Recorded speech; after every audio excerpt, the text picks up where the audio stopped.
Howdy folks, it's DIECAST Buffet here again, and welcome back to NASCAR Thunder 2003. It's time for race 32 out of 36, the Georgia 500, the night race at Atlanta Motor Speedway. Last week at Martinsville, we took home the W, and we have officially swept Martinsville this year. We've officially swept it, and we have swept every Virginia race. We won both races at Martinsville, and we won both races at Richmond. So we're doing pretty good in that department. The point standings, guys, the point standings. Just 39 points separate Jeff Burton from Jeff Gordon. Oh boy. I mean, realistically, this is crazy because if you think about it, Dale Jarrett was leading coming to Indianapolis, blows the engine, now he's 2:14 out with just a handful of races to go. And speaking of that, we have 5 races left in 2004. It is getting crunch time, guys. Let's go to Georgia. Alright, folks, so we qualified inside the top 10 in the 10th spot for the Georgia 500, the night race at Atlanta. Let's go ahead and get, 5 races to go in 2004? Let's get it started. We're back at the Atlanta Motor Speedway for more exciting NASCAR Winston Cup racing. This place has it all. They even have a 9-story office and condominium complex right here at the track. And there's always great racing to go along with the amenities. Isn't that right, Barney? NASCAR doesn't use restrictor plates for this track, which is actually why it's one of the fastest speedways in the Winston Cup Series. We may see some speeds hit 200 miles an hour just before they dive off into these corners. Jeff Burton has an impressive average finish this year. Man, he is amazing. And what a boost towards the championship that gives him. You don't even need that many wins if you're finishing in the top 10 every week. Bill Elliott owned and drove for his own race team for 6 years before joining Ray Evernham in 2001. You know, driving for your own race team is a tough deal. I think Bill was happy to get back to worrying about one thing, being fast out there on the racetrack. Something a little out of the ordinary in this one for Ricky Craven. Yeah, he's definitely not used to having to pick through traffic so early in a race. This could make it an exciting race for him, or it could be disastrous. You just never know when you start in the back.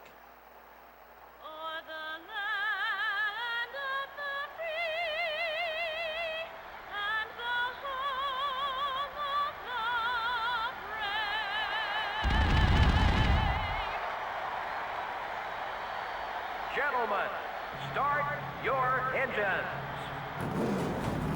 Engines are fired here at Atlanta Motor Speedway. It's Jimmy Johnson and Ryan Newman on the front row. Jeff Gordon starting solid in that 3rd spot. We're going to roll off on the outside of Dale Jarrett in the 10th spot. Well, here's the starting lineup. Well, the championship outlook right now is under 40 points separating Jeff Gordon and, of course, Jeff Burton. But Marlin, Dale Jarrett, Dale Jr., you know, these cats, they're way outside, over 200 points back. I mean, realistically, it is Jeff Gordon versus Jeff Burton, Hendrick Motorsports versus Roush, Chevrolet versus Ford. Here we go. 5 races left in 2004. Green flag in the air. Now, the setup of the car, it should be a little bit, I would say, a little bit loose on the first run. I did tighten up the race car a little bit post-qualifying to try to give it a little bit more maturity so it won't be spinning out and wrecking everybody on the first lap, but that might hurt our long-run speed because the car will not rotate as well. I did increase the air pressure, gear ratio to be able to get a little bit of a higher acceleration, but we will have to watch that should we go into a corner at 200 plus with draft, because this is a very fast racetrack, and if you're not careful, you can really clock your RPMs, and we don't need a 03 Michigan accident. Oh goodness, we got Steve Park in the 1 car down below. You know, we started off 10th, but we fell back a few spots, but I think we can get up there and get a top 10. And that's absolutely our goal tonight, is top 10. That is the goal. Nothing less, nothing more. Top 10. If that's a top 5, that's good, but top 10 is where we got to be, man. You know, we won last week at Martinsville. We got to go out here and just, you know, keep digging, scratching, and clawing, and just trying our hardest to gain some points on Jeff Gordon. You know, I'm willing to play a little strategy maybe to gain a spot or two, but I'm not willing to try something, you know, to try to hit a home run, so to speak. I want to get on first base. I don't want to get on the home run. Because we got to gain points slowly. We cannot go for the big gamble right now. You know, this isn't like we got 2 races go. It's still 5 races. That's not much, but there's a very good character of tracks left.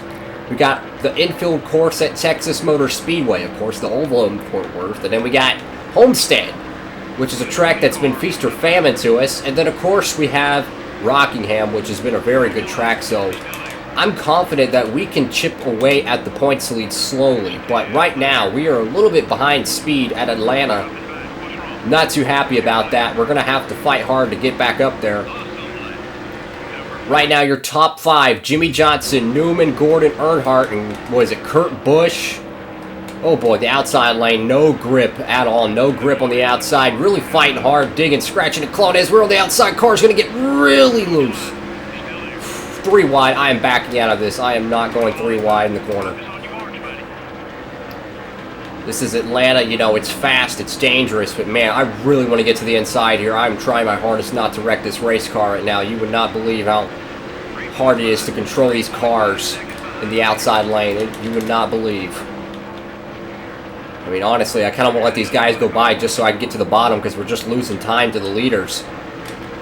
Yeah, there we go. See if Kenseth will cut me a path. There we go. Thank you, Kenseth. Thank you. Fellow Roush Katir.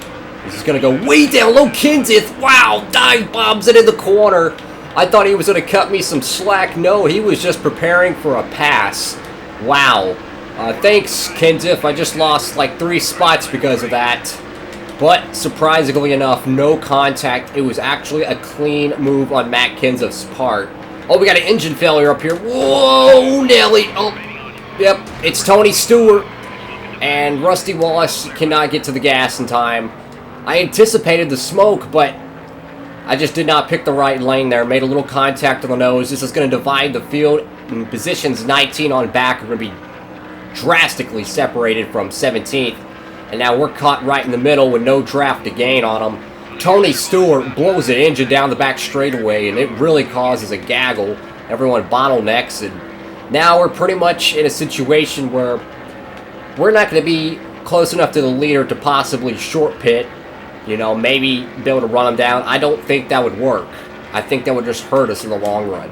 Sure, maybe we could try a little bit of a strategy that we did at Charlotte. Maybe the short pit might work. Our tires at Charlotte Motor Speedway are much better than the AI's tires. We're 9 seconds behind, so we're going to take a look at this and see how much we're gaining on them, because it's a 32-lap event. You know, it's still a 500-miler, so with 32 laps on the circuit, you know, you look at it, it's lap 16 is going to be your halfway point, so you're going to have to pick your strategy around there, and a caution could come out. Honestly, I thought Rusty Wallace was going to go around, but somehow he was able to keep it pointed. I was all over the back bumper of his Ford, but man. So we gained literally like a fraction on that lap. We really did not gain anything, and I think part of that is because of the tire wear. And as Rusty Wallace is separating himself from Steve Park and company, he's actually gaining on us with some damage on the back end of that Ford. But we'll get a top 5 update once we exit out of 4 here, and see if we can try to get a strategy, you know, kind of concocted here. Let's see. Johnson, Newman, Kurt Busch, and Gordon. So I hope for the love of God Jimmy Johnson wins this race. But man, if Jeff Gordon somehow squeaks around and wins this race, we could be looking outside of 100 points heading next week. That's the situation we face, guys, because this is the 5th race. So if you really look at it, we're practically halfway through this race almost. So 4 races are pretty much left. That means we have Rockingham, Texas Infield, Texas Roval, and then Homestead. So realistically, we would be going to Rockingham with possibly 100 points out, and if we have a bad day there, the championship's going to be over. So this is not what I wanted. And to be honest with you, since we're kind of down the hole right now, we might need to try some strategy. Which I don't know how much time we're losing, but I'm trying to calculate the fuel mileage because I'm going to try to short pit this because we need to gain some spots. Yeah, we're just losing time on old tires. So if we're able to gain a little bit, that might, you know, help us gain a few car links, but I'm trying to look at our field strategy right now. I'm not confident yet to pit. I'll look at it on lap 15 and see, because Atlanta Motor Speedway has always been a track that is known for, you know, tire wear to really come into effect. I'm not confident to pit right now. Honestly, I'm not. I'm not confident to pit. Lap 14, it'd be about lap 15. It's a stretch, guys. It's a stretch, but we might need to wing it. Look, we're going to have to do something that Jeff Gordon is not, and I think this is the right opportunity to do so. Do we come down pit road now and take the chance? I think we do, guys. I think we're going to have to make a bold move here if we're going to win this championship. I'm going to come down pit road screaming.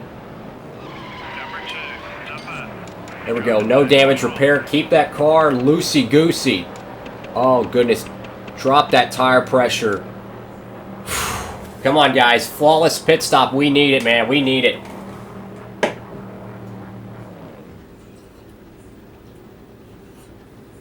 Come on, team. We need a good pit stop, guys.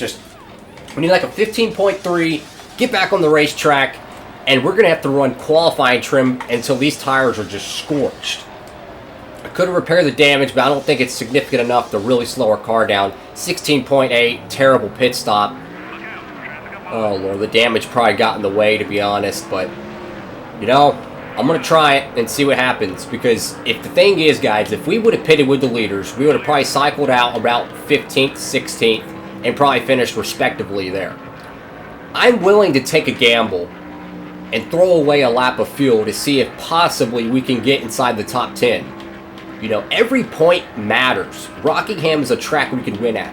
Texas is a track we've won at. We've won at the road course at Texas. We've also won at Homestead.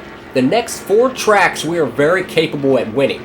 So if we can put ourselves in a position to leapfrog Jeff Gordon here at Atlanta, that's what I'm going to do. And I dropped the air pressure a little bit. Maybe we'll get the car a little bit faster. See what we can do, guys. We've got to try something if we want to be able to win this championship in 04. We lost it last year. We had the points lead heading into the final stretch, and we blew it. So it's up to us to try something different. You know, if you want something, you have to do something you're not already doing.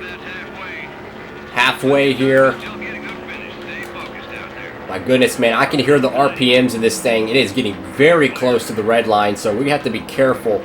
If we have a sniff of draft and we book it down into 3 or down into 1, we could be seeing Stanley Steamer with a Sitco hood. I mean, they are scorched. This is what I was talking about. Atlanta Motor Speedway is one of the most abrasive racetracks for tires on the Winston Cup circuit. Old tires, man, here are just, they're garbage. I mean, we're on the outside, and we're running down a lot of these cats, to be honest. And, oh, goodness, we got to make this pass here. We cannot get slowed up. Oh, they're coming in. Screw it. I'm going to the outside. I'm not going to get fender bendered here. They're going to come in. There we go. Okay. Now block Rusty Wallace and see where we can cycle out. Rusty Wallace was behind us before the pit sequence. I am going to push this car to its limit. Car is sliding up the racetrack. I think Wallace honestly has a better race car. Whoa, gets super loose up there. I'm going to let Wallace go. I think he's got a much better race car. And there's the bumps there. We already burnt off, you know, a little bit of the grip in this race car, but I'm going to try to see if maybe we can gain a few spots here. I mean, we pitted when we were like 18th, so we're 19th, so it looks like we cycled out about the same position we came in, unfortunately. You know, you got to try something, you know, you really do. And to be honest with you, there's 12 laps left. If some of the AIs, you know, decide to have a poor handling race car, we might be able to sniff out a top 15 because there are a few cars up here. And Rusty Wallace is a very fast race car. If he can get around them quick enough, maybe we can too. He's leaving us in the dust. I'm just worried about, you know, the one car up there and company to see what is our speed compared to them. Let's get a leader update here at Atlanta Motor Speedway. Your top 5, Johnson, Gordon, Kurt Busch, Martin, and Jarrett. Jeff Gordon, if he wins this race, let me tell you guys, it's going to kick us in the gut in the points. He hasn't led a lap yet that I don't think so. Unless he led it during the pit sequence. But if Johnson gives up the lead to his teammate, which honestly Team Hendrick might be like, hey, we're trying to win a title here, man. It could be detrimental to our season if we do not win one of the next 4 races. Because we're going to have to, if Gordon wins, we have to win. Because we have to make up 100-something points probably after Atlanta. And as you can see, our tires are fading fast because we have been just pushing the car to its limit, trying to gain a little bit of speed. And to be honest with you guys, I think that pit stop did us in a little bit. I think we would have cycled out in front of a car or two should we not have had a 16.3 pit stop. Or was it 16.8? I forget. I think it was 16.3 or 16.8. Either way, it was unacceptable. You know, the extra second on pit road. I know we have to fill it up with gas and stuff, but man, that was very disappointing. I mean, a caution could really help us, but now we're faced with a situation that we might not even finish in the top 20 because of fuel, because we did pit 1 lap sooner. So I don't know, guys. I don't know. We're just going to have to ride this one out. We run out of gas. Ain't nothing we can do about it. So we're going to climb the hill here. Tires are shot. And to be honest with you guys, I think the AI is faster on old tires than us. I mean, we've seen the intervals earlier. We would gain a tenth, then we would lose a tenth. So it's not like at Charlotte Motor Speedway where we're significantly faster. I do believe that they have a much better race car on the long run. We're probably better on the short run to an extent. But either way, yeah, our tires are shot, man. We are pushing them to the limit. We don't have much laps of fuel left, so it might be time to back it down and start saving some gas. You know, we can't afford to lose this race on fuel. So we might want to just kind of cut our pace down a little bit. I mean, I'd rather finish the race at 19th than 40th, I'll tell you that. So I'm going to start feathering the throttle a little bit. See if we can just save maybe a lap. What I'd like to do is catch up to that car right there and then draft behind him, but he's so far away, I'd have to use up so much fuel to gain on him. I'm not really worried about it. Because now that our strategy didn't play out like I wanted, I'm going to roll through the corners a little bit more than usual to try to save a little gas. And if I can make up maybe a straightaway, then that's a straightaway. In case we run out of gas, we'll be good to go. Because it would only be 1 lap. It wouldn't be like we're 2 laps short. It would only be 1 lap. So if I can make up a straightaway, the car runs out of gas and going into 3 and 4, well, that's better than exiting 1 and 2. You see what I'm saying? So if I could just roll a little bit longer than usual and then get back to the throttle, you're creating more and more, you know, fuel mileage. Which is something you can't do now at Atlanta Motor Speedway and the modern Cup Series, at least as far as 2019, because they're practically going like full throttle. And the only way you save gas in a stock car is you have to be off the throttle. So if you're going practically full wide around, you know, a Michigan or Atlanta or something like that, there's no opportunities to save fuel. So you're pretty much screwed.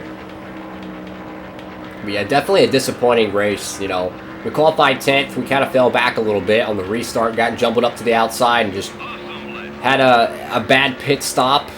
And we just did not have the race car we needed to compete tonight, to be honest with you. But now we're in a situation where I'm going to try to save a little bit more. Our tires are shot and the cat behind us is gaining on us. Well, you know, we might be able to get around this cat in front of us. We are gaining on him even though we're saving fuel. But, yeah, it's just unfortunate, guys. We'll get another top 5 update here. Jimmy Johnson's still your leader, so I'm hoping Johnson will pull it out and get another Winston Cup victory. And let me tell you guys, if he gets this victory, it has been a year for the young guns. With Matt Kenseth winning 3 races this year and Johnson possibly winning another 1.5 mile event, it could be 6 wins for 2 of, you know, NASCAR's youngest stars, Matt Kenseth and Jimmy Johnson. So it's been an interesting year in that part, and you can go ahead and throw McMurray into that, you know, that fold because he won at Daytona. So if you think about it, there has been a generational shift going on in NASCAR right now, so interesting. And got Wimmer and Labonte behind us. Like I said, if we're going to be short on fuel, it's going to be one lap, and I think we have enough fuel because you're going to get 2 messages before you're out of fuel. So if I'm a crew chief, I'm telling my driver, go for it. As you can see, my tires are so shot, I'm having to stay out of the gas. I'm going to try to run this cat down in 1 lap. Very low fuel, so we're good. Try to see if I can catch a draft off of them. I don't think I'm going to get around them, but you darn tootin', I'm going to try.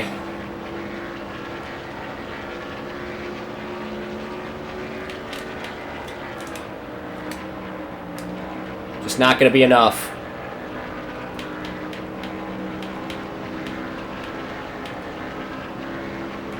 It's okay, we'll come home 19th at Atlanta. Not the day we wanted. We lost a lot of points. Jimmy Johnson wins it over his teammate Jeff Gordon. He's going to win the night race at Atlanta Motor Speedway. Another victory for Hendrick Motorsports. There weren't too many battles up. Wow, what a day for Chevrolet. They are going to get the W. And our points, 106 points we brought home for Roush. But guess what? Jeff Gordon is going to bring home 170. Whew. Big hit. 64 points in the toilet. Gordon is looking like he's going to win his 5th championship. The drive for 5 is very much alive. Jimmy Johnson gets his 3rd career win. Holy cow, man. Pretty good stuff, guys. 4th career win because he won the Daytona Road Course, the 600, and Watkins Glen. So this is his 4th career. Thank you all so much for watching the video. Make sure to give it a thumbs up, hit that subscribe button and notification bell so you never miss any of my new videos. Also, guys, Rockingham is next. You're not going to want to miss it. Hit that notification bell. And all that being said, hope you're having a great one. And DIECAST Buffet, signing off.